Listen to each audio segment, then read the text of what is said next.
வைஷு நீங்கள் இப்படி பண்ணுவீங்கன்னு நான் எதிர்பார்க்கல. ஏன் நாங்கள் சந்தோஷமாக இருக்கிறதுன்னு உங்களுக்கு பிடிக்கலையா? இப்போ தான் அவங்க ஒரு ஒரு பிரச்சனையிலேருந்து மீண்டு வராங்க.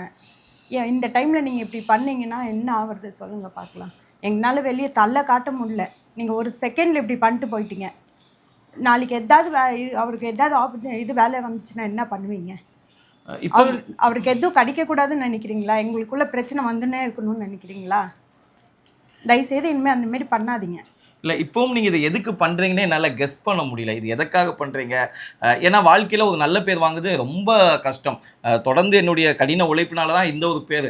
ஒவ்வொரு ஷோவாக இருக்கட்டும், ஒவ்வொரு ஈவெண்ட்டுக்காக இருக்கட்டும், ராத்திரி பகலாக சுற்றிக்கிட்டு ஏதோ ஏற்கனவே ஒரு பிரச்சனை என் வாழ்க்கையில் வந்திருக்கு. அதுவும் தெரியாத்தனமாக பண்ணி அதுலேருந்து மீண்டு வந்து ஏதோ ஒன்று இப்போ வாழ்க்கையில் எழுந்து ஒரு நல்ல மனைவி, குடும்பம், குழந்தைன்னு சொல்லி வாழ்ந்துட்டு இருக்கும்போது நீங்கள் இந்த மாதிரி பிரச்சனை இப்போ சமீபத்தில் தொடர்ந்து பண்ணிக்கிட்டு இருக்கீங்க. இது எதுக்கு பண்ணுறீங்கன்னு அந்த கடவுளுக்கு தான் தெரியும்.